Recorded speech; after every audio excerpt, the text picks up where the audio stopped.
Today, I will be recapping Common Approach's solution to the Social Finance Fund. All this content that we're presenting today has been presented over the past year in our regular information session series.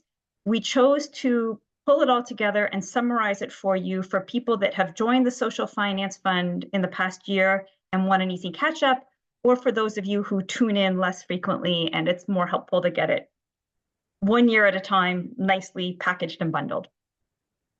When I am done that work, that presentation, Laurentia, who leads our work with the Social Finance Fund, will present our year 1 key activities that we've completed, as well as activities for the upcoming year.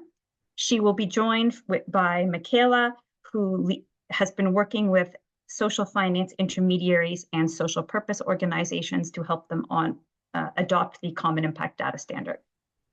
I'm hoping all of that takes us about 40 minutes, which should leave us 15 minutes for your question, and if we have them, our answers.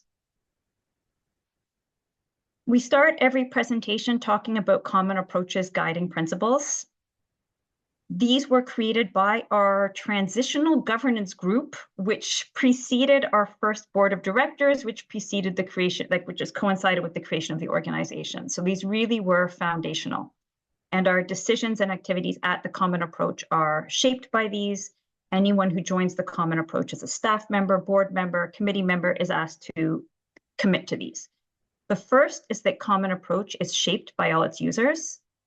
And the second is that the impact measurement standards that Common Approach develops place power with the operating charities and social purpose businesses and those they serve, rather than the impact needs of foundations, grant makers, and impact investors. I think this is central to why Common Approach was invited to support the Social Finance Fund, because we believe we have solutions and a vision for a way to understand the impacts created by the Social Finance Fund, but in a way that doesn't put a lot of burden or a top-down measurement framework on all the SPOs that are doing great work creating the impact.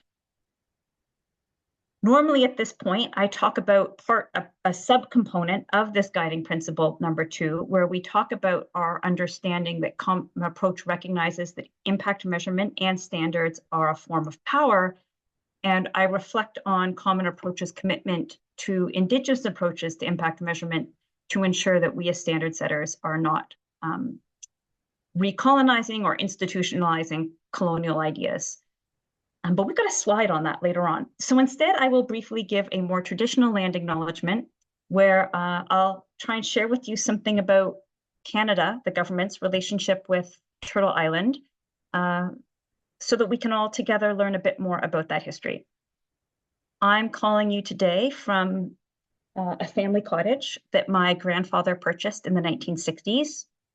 He purchased it from a white guy who purchased it from a white guy who purchased it from a white guy who purchased it from a white guy who got it for free in the around 1867, at a time when Ontario was explicitly promoting colonialization, at a time when that was not only not problematic, but celebrated.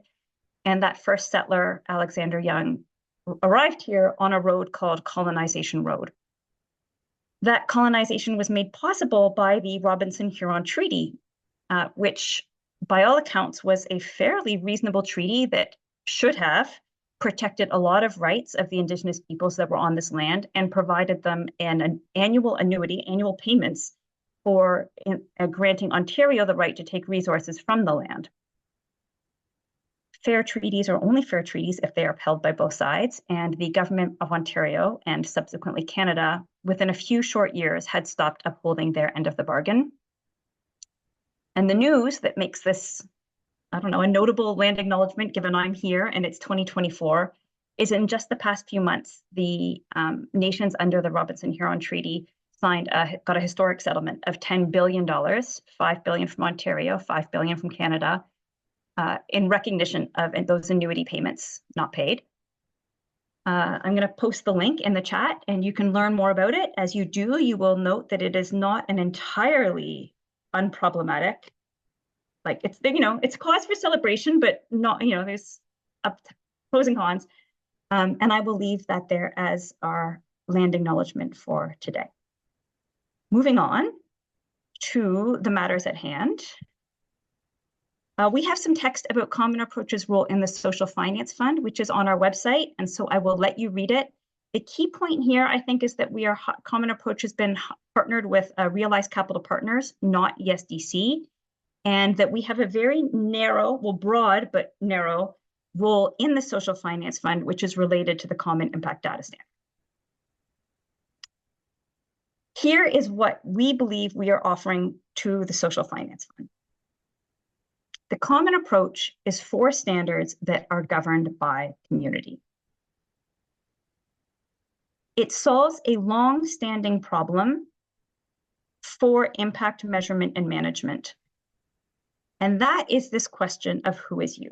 So if you pick up any guide, handbook, course on impact measurement, it will say that good impact measurement starts with your theory of change and invites you, the investor, the SPO, to collect data that is useful to you. Sometimes recently impact pathway or impact strategy is used instead of theory of change, but the key point is look inward and figure out what suits you. And the essential problem is who is you. I want you to notice that an individual organization is represented by these 3 lovely head and shoulders. In impact measurement, none of our organizations are an island unto ourselves. It's not clear who is the you that gets to choose the measures, the method. Is it qualitative? Is it quantitative? What is being measured? How is it being measured? When is it being measured? All of those questions are interconnected in a web of organizations. And this means, well, this is the central challenge. The strategies that have been used in the past are that individual organizations set their own measures. This is great for innovation and learning, hands down the best. That is why every impact measurement guide invites you to start with your needs and choose your metrics to suit your needs. We know this is how good learning and good innovation happens. The problem is that it leaves any of the organizations that are trying to look at across organizations, like investors, ill-equipped to measure the impacts of their portfolios because it's such a smorgasbord of metrics and approaches. A second alternative, which is actually the most prevalent right now, is that each collaboration or investment agrees on measures. This is great for the investor because the investor has a lot of power in the relationship and is able to harmonize their impact measurement across their portfolio to a reasonably high degree.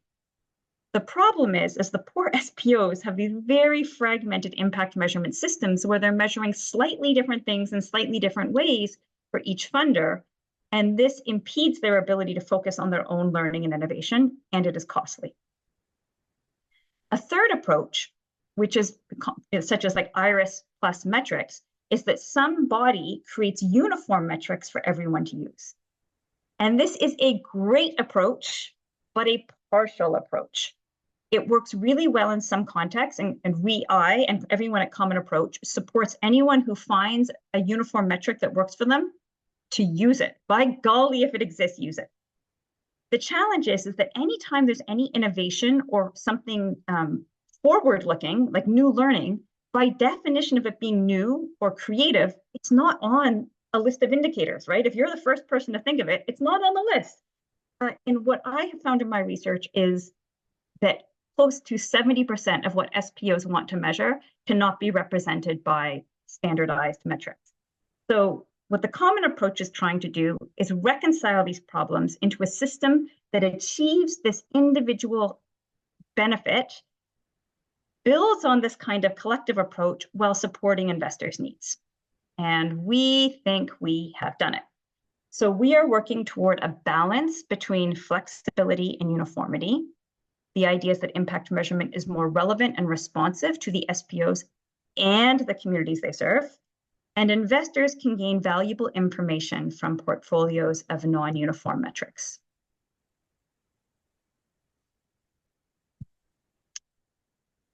Whoops, I overshot. Let's go back. So how it works, step 1 is that the SPO, the social purpose organization, self-assesses their impact measurement practice to be part of the common approach, to be using the common approach, they must meet a minimum standard. We define this standard in the common foundations. I want to be really clear that the common foundations isn't really a measurement method. It doesn't tell you what indicators to use. It doesn't even tell you how to collect data, what data to collect. It simply says, it articulates what is common across all the measurements, tools, and approaches that are out there. You need to know what you're trying to achieve. You need to know what you need to measure to find out if you're achieving that thing. You need to collect some data. You need to look at the data and analyze it, and you need to have good communication and responsiveness internally to make use of that data. I've paraphrased, but those are the 5 foundational practices, and they're table stakes. So if an SPO isn't yet doing those 5 things, they need some pre-work before they can be part of the common approach to impact measurement. We are here to make the data that they have chosen to collect work for their investors. We are not here to prescribe to an SPO what and how they measure. The social purpose organizations then record their impact data using a software that's aligned with the Common Impact Data Standard. There are 11 and growing softwares that SPOs can use. These software are great. They make it easier for social purpose organizations to measure their impact. So something like Impact Dashboard is a really simple form that's great if an SPO has a few KPI. B.World is a great tool. Impact Dashboard's free. B.World is a great low-cost tool that makes full use of AI to help SPOs generate their theory of change and generate great stories based on their impact measurement to support marketing and work with funders and that kind of stuff. Clear Impact is also a low-cost software that is really good for an SPO that has a human service component because it helps have individual level data that rolls up to the kind of metrics that are part of the common approach, well, that would be shared as part of the common approach. And Symmetrica, for example, has great use of SROI. Context Research Group is highly customizable. Cigarbox is highly customizable for more complex applications. So all of these software are really amazing, and they all help the user do more of what they want to do. Part of our thinking in the common approach is we don't want to build our own software. We want that flexibility, lots of different tools for lots of different needs. These guys are coming on board, and I want to highlight that Airtable and Excel are also available. Airtable is free-ish. You need to have an account, but once you have an account, using Common Approach with Airtable is free, and Excel is completely free. So we make those work with the Common Impact Data Standard. What's going on in the background is this. Whatever is happening on the software that's beautiful and easy and fun, it says, okay, somewhere you've stored an outcome. You've got an outcome you're working toward, and that outcome has an indicator, and each time that indicator is measured, there's an indicator report. So the indicator might be a number of units of affordable housing, and the indicator report might be 23, and then the next year 39, and the next year, that kind of thing. If you were collecting data, if an investor were collecting data on a form, typically it would have this, the outcome, the indicator, and the indicator report. What the Common Impact Data Standard does is it says, hey, aligned software, make sure you're able to collect all this other information so that if the SPO has it, they can enter it. And if they enter it, they can share it. And now we can do really cool things rolling up dissimilar indicators. So outcomes are grouped into themes. SPOs can work with their investor to choose some themes that will make it easy for the investor to roll up the data. Indicators have methods defined, thresholds that might be relevant, particularly in the context of carbon and water usage. Baseline data, maybe a target. Not all the data is noted here. Outcomes, you can note how important that outcome is to the stakeholder, keep this grounded in what the community needs. An indicator report can say when the data was collected, where, and often from period to period, there can be exceptions to how the data is collected. So that can be noted and attached to the indicator report. All in all, we allow the SPO to enter the things they know that will be useful to their investor when the investor is trying to make sense of dissimilar data. I'm going to scroll past this, but this is the structure at basic tier. Moving on. What is happening in the background of the software is the SPO can export what's called a JSON LD file, which produces all that information in a machine readable format. And when it's machine readable here, it just whoosh, whoosh, whoosh, whoosh, whoosh, ends up in the SFI software in a well-structured way. The machines can talk to each other so that the SFI software knows where to file this indicator report and this outcome and how to group it by a theme. Then the SFI, working with common approach, rolls up or makes use of those dissimilar indicators in, en français, c'est un cadre flexible, which is a better name than common framework because right now it's not that common, but we help it roll up across the menu. Investors end up with a table that looks a bit like this. And what we are doing is we are grouping similar metrics into headline indicators. So individuals with increased access to, with increased food knowledge. The things that are measuring this within the portfolio, this is from one example, are number of farm visitors, customers, comments, reconnection and engagement, self-reported increase in knowledge and skill, and self-reported method of increased knowledge and skill. So these are the things that roll up to this headline. And standing on their own, you're like, I'm not sure I understand how these things connect to this. But because the data standard shares the data and the data about the data, the analyst, the investor, is able to see that they group together, that these are common ideas. With that analysis, the investor can do cool things with their data portfolio. They can say, we are trying to achieve local economies and innovation, food security and health, community capacity and resilience, and we have invested in these social purpose organizations. These social purpose organizations are working toward these outcomes, which are generating these outcomes, which are how we are creating our intended impact. Where the thickness of each line is a unit, such as money or people. For the Social Finance Fund, these JSON files will also be shared with ESDC. The key point that I want to share with you is that there is nothing in Common Approach that is incompatible with all the other great measurement standards that are out there. Our goal is to make them more shareable, not to displace them. So we are well aligned with Impact Frontiers, impact management norms. You could happily and easily use IRIS indicators within the Common Impact Data Standard. You can do valuations such as from the International Foundation of Valuing Impacts or Social Value International. The data needed for those valuations can be shared using the Common Impact Standard. I notice I'm taking a long time, so I will just highlight some key benefits to SFIs from using the data standard. Using the data standard should make it easier to collect data from investees. It avoids the mess of aligning investees' spreadsheets with your own spreadsheet.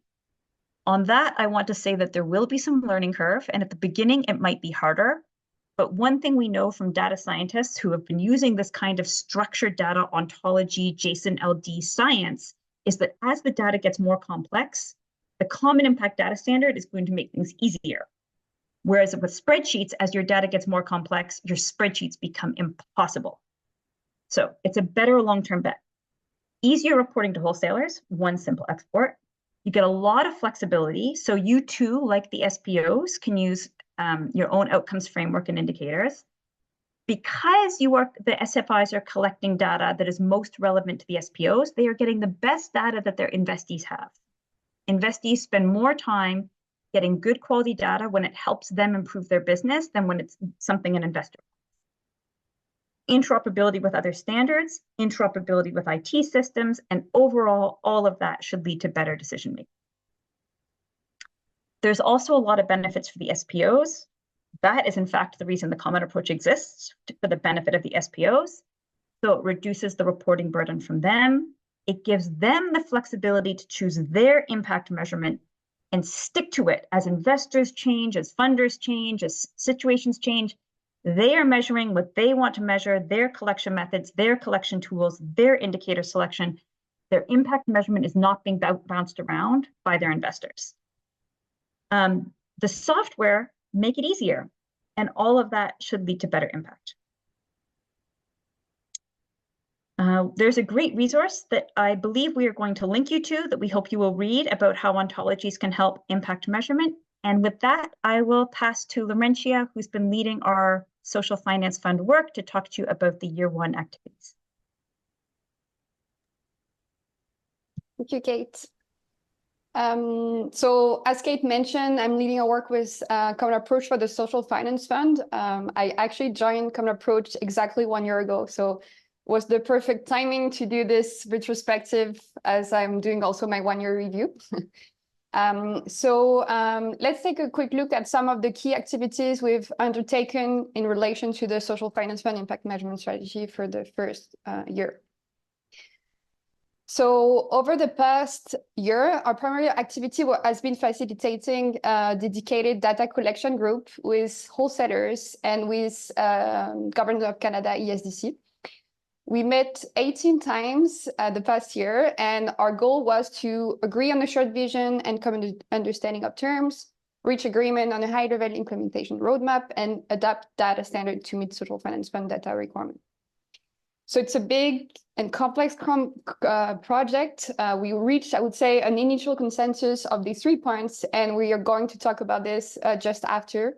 But of course, it's going to be iterative, evolve as things progress, and as we learn more and as we do the implementation with the different stakeholders.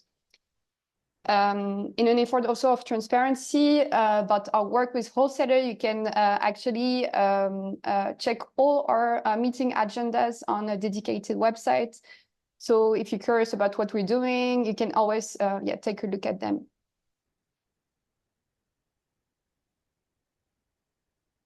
So first, about the common understanding of the terms, we agreed on some shared definition of the categorization of the data that will be collected. So if you look at here, we have organizational data, demographic data, outcome data, and investment data. In a future slide, I'm going to explain to you and take a look at the specific data that Common Approach will help to exchange. So I won't spend too much time here. We also agreed on the specific role that Common Approach is going to play in the data collection of the Social Finance Fund, meaning that the data that will be collected with the Common Impact Data Standard will be relevant, trustworthy, community-driven, inclusive, achievable, and interoperable. We also actually agree that to make it easier and more digestible for SPOs and for SFIs, we would take a phased approach where required impact data is slowly and carefully augmented. So, and we actually also agreed on a common minimum, but at some point that wholesaler would have higher or more specific requirements in terms of data collection for the investors. So phase 1 is the collection of demographic data by the management team and board members of social purpose organization. This phase was a little delayed because it's a complicated question that required community consultation and deliberation, and we are going to see how the process is actually progressing later in the presentation. Phase 2 will start in April 2025, and it's when social finance intermediary will start collecting from their SPO the intended stakeholders, intended outcomes, indicators, and outcome and themes, so SDGs to which the SPO's outcomes contribute. Phase 3 will start in April 2026, and it's when SFIs start to collect annual impact data that SPOs have collected to measure progress towards those intended outcomes. We start slowly, but the fund has also as an objective to collect increasingly rich and more complex data. So we may have subsequent phases after the phase 3, but where more impact data will be collected. But we are going to consult with SFIs. They will have ample lead time to before any data collection requirements are going to come into effect. So we'll see how it evolves over time. Also, the phases, they pertain to the whole social finance fund. However, within the phase, wholesalers and SFIs can have the flexibility to develop custom timelines for their investors. And actually, based on the shared definition and the shared minimum requirements, we were able to develop some shared language for common requirements in wholesaler side letters. So The objective was to have a shared language to specify the reporting requirements when they contract with SFI, and that SFI don't have different language if they contract with different wholesalers about the reporting requirements. And then we reached an agreement on a high-level implementation roadmap. The idea was to align the key steps, the time frame, and the interconnection between the different stakeholders for adopting the Common Impact Data Standard for the Social Finance Fund. So we actually use this map. Maybe someone from the team can put the link, but we use this map to communicate the project to the ecosystem, raise any relevant questions for further work. And we really saw this, and I think still see this as an iterative tool for prioritizing and moving the project forward. So this is in French. And then one of the key things was also to reach a consensus on how we are going to adapt common approaches data standard to meet social finance fund data requirements. While also really key was to put as little burden as possible on social purpose organization and SFIs. So our ultimate goal is to enable every stakeholder in the chain, so from SPOs and SFIs to wholesalers, to send one single report each year at the click of one button in their software. But it's not going to happen in year one, certainly not in year two and year three. It's going to take time for everyone to agree on the data collected. We also need to have the technical capacity with the software to be able to do this. So it's going to be a step-by-step process, and we are trying to make this happen, step by step. So what we did for the past year is first to adapt the Common Impact Data Standard to make sure it meets social finance fund requirements data in relation to the data that was already part of the Common Impact Data Standard. So this is the version 3 you can see here on the left. And this is what the social purpose organization would report to the SFIs annually using an online digital tool and export it into a JSON LD file that Kate just showed you.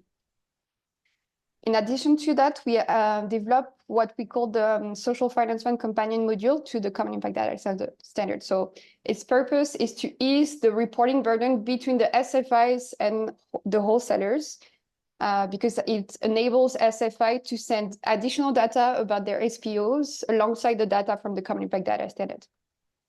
So it will enable SFI to send organizational data such as primary contact name, email address of the SPO, sector served, province and locality served, primary population served, and also demographic data about the management team and board of directors of the SPOs.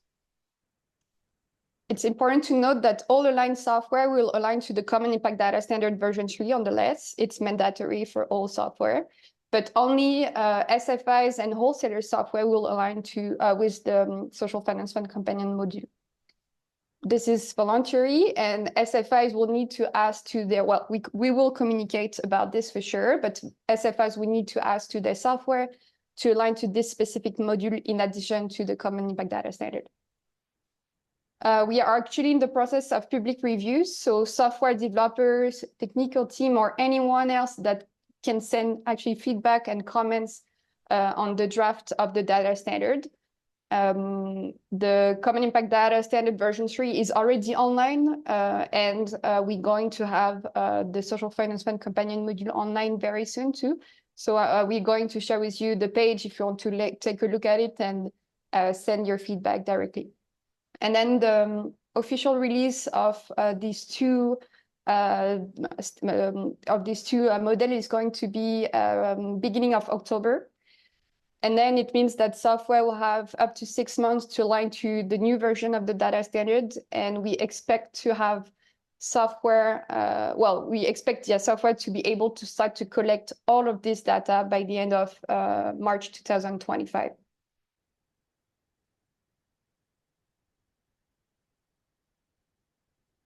We've been also implementing several key initiatives in our efforts to communicate and engage with SFIs and SPOs. So we created a dedicated page on Common Approach website to serve as kind of a central hub for general information about our role and key documents within the Social Finance Fund. In addition, to be transparent also about our work, we created a dedicated website, a Google site, specifically for working documents, working materials, such as agendas and working documents with our working group with wholesalers, with our working group about demographic data collection also, and any additional useful links for SFIs and SPOs. In addition to being transparent, also we wanted also to see how the different documents that we've developed were actually resonating with the community. So we had already 6 information sessions. It's the 7th here now today. And we had a total around 200 unique registrants. And this session we really designed to provide insights, answer questions from SFIs and other people interested in the Social Finance Fund, but also help understand actually what is the next communication material that we needed to develop at Common Approach. And then we also, as we mentioned, we then uploaded all the recordings of all the info sessions to the Common Approach YouTube channel. So this allowed those who couldn't attend the live session to access the information whenever they wanted. So if we take a quick look at the content of this info sessions, they are here. So if you're curious, and we've gone over content too quickly today, for example, you can go straight to the recordings. It's about 30 minutes per session. So if you have like 2 or 3 hours on a July afternoon, you can just sit in a park and listen to me. Feel free.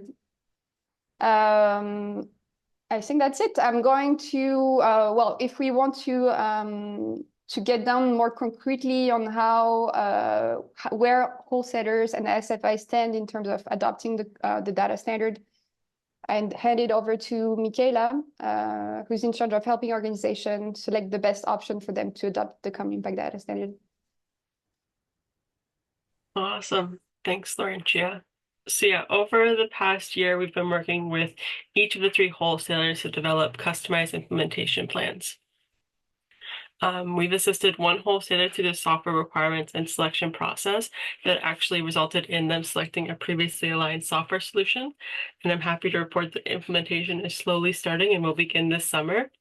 And with another wholesaler, we are in the early stages of helping them align their current database.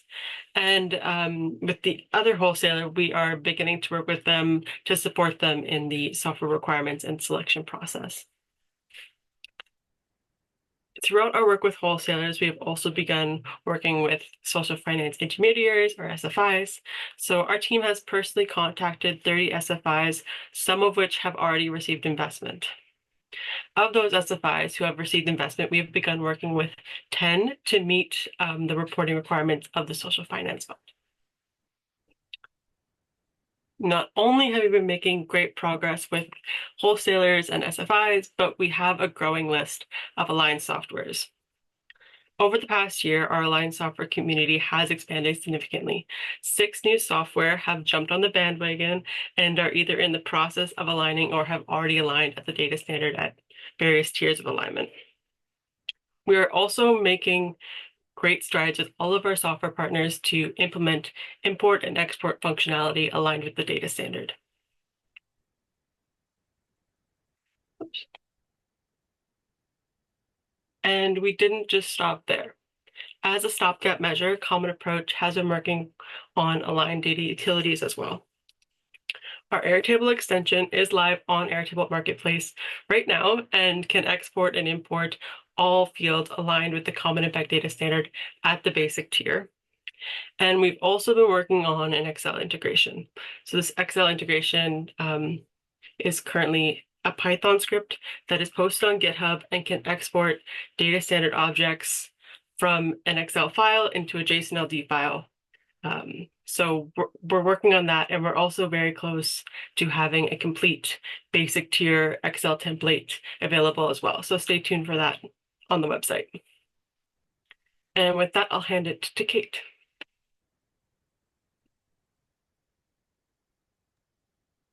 I'm going to chat about our work on demographic data collection. These are questions about how the demographics of the SFI and SPO management teams and boards will be collected and reported. This is a key part of ensuring that the social finance funding reaches organizations that serve and are led by equity deserving groups. This journey began in July and August of 2023. Actually, it began in May 17th, 2023, when Common Approach first saw the data that ESDC wanted to receive related to the diversity of management teams and boards.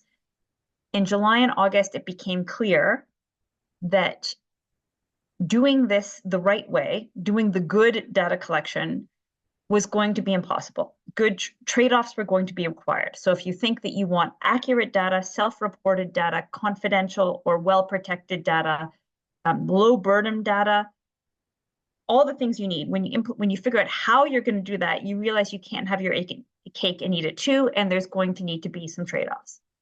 In September 2023, after a lot of conversation, Common Approach released a report that was long, that outlined the goals of the demographic data collection for the Social Finance Fund and the tensions that were related, how our goals were in conflict with each other, and some options to consider for how to resolve them. From there were a lot of conversations and a lot of work and drumming up some money to do things well. In April and March and April 2024, we convened a demographic data collection expert group that had representatives from SPOs, likely SFIs, wholesalers, and experts on demographic data, where everyone in the group except me and some of the people from the wholesalers were those whose identities would be the ones that might put them at risk in data collection activities. So they were from equity deserving groups. The purpose of that group was to present a consensus recommendation to wholesalers on how demographic data should be collected. Each wholesaler has its own decision-making systems and decision-making bodies that they have assembled thoughtfully to ensure they are representative and informed by community, et cetera. And so this data collection expert group did not have the power or even the space, the right, it wouldn't be appropriate for this group to impose. But what all the wholesalers wanted to do things in a good way and to get advice and to do something that was sane. And so what we got was a consensus recommendation. I put that in past tense because the consensus recommendation, which is a draft protocol for demographic data collection, is now in the hands of the wholesalers, everyone in the expert group to review. I'm hoping that will be done on, looking at my watch, July 19th, at which point it will go to the wholesalers and their decision-making groups. And we hope to have it out the door for everyone to read in September. Let's see how it goes. So it's been a very sensitive process because there are some hard choices to make, but I want to underscore that everyone is committed to high quality data that ensures that the Social Finance Fund reaches equity deserving groups and organizations led by equity deserving groups. And that intention is strong. It's just a matter of, okay, but how are we going to get there? And there's some tough choices to make that we have now, I think we found a path through.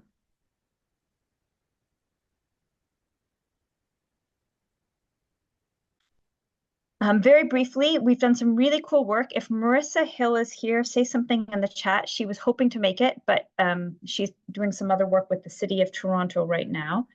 Marissa Hill has been working with Common Approach to understand Indigenous approaches to impact measurement in the context of impact investing. We know that a lot has been written about Indigenous approaches to impact measurement, about how Indigenous communities think about science, think about evaluation, think about research.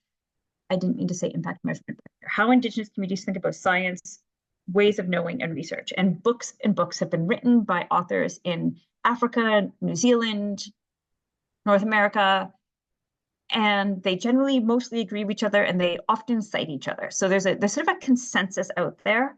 But when you look at the guides for investors that wholesalers or SFIs might be turning to, none of that, there's no space in what we're doing in impact investing, impact measurement for impact investing, for the kinds of indigenous approaches that are being documented and celebrated in other parts of science, research, evaluation, et cetera.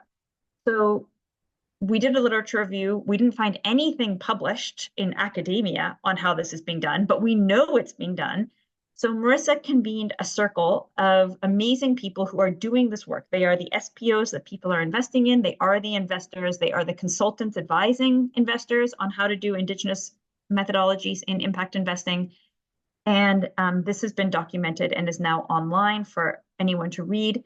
Marissa is now working with the Common Approach to turn a very long, lovely document into a more concrete, actionable things. So we're calling them love letters to impact measurement standard setters, love letters to impact investor, a love letter to impact investors. And also she's taking this work on a bit of a roadshow, expanding the number of other groups who might like to shape where it goes in the future. The thing I'd like to leave you with is two thoughts. One is Common Approach is absolutely committed to making sure our standards are inclusive or make space for indigenous approaches, so they do not exclude that possibility. But we do not want to lay claim to, own, publish, like you'll see that the branding of this document is definitely not Common Approach branding. This is Marissa's work, it's the community's work, it's the community's knowledge, it is not our knowledge. We've just, I don't know what we've been doing. Coming along for the ride and learning a lot.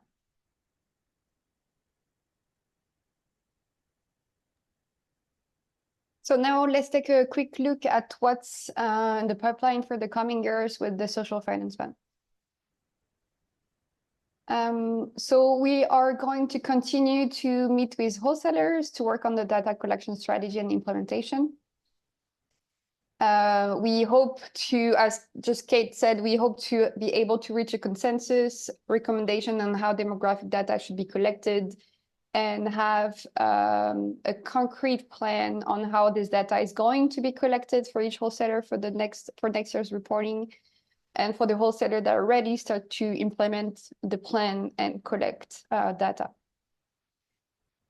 We are going also to maintain public communication regarding social finance fund data collection. We are going to continue to communicate to SFIs and start to communicate more broadly to SPOs about the requirements and educate them about the Common Impact Data Standard. We are going to continue to collaborate with each SFIs and start to collaborate with each SPOs that has received investment from the Social Finance Fund to start their adoption process. I would say that the size of the fund is still small, so we're going to be able to provide some one-on-one support for SPOs for this year. But actually, the idea is that we are preparing for upcoming years, so with broadcast-style communication and direct trainings, for example. And last but not least, we are going to support software to develop all the functionalities required for the Social Finance Fund.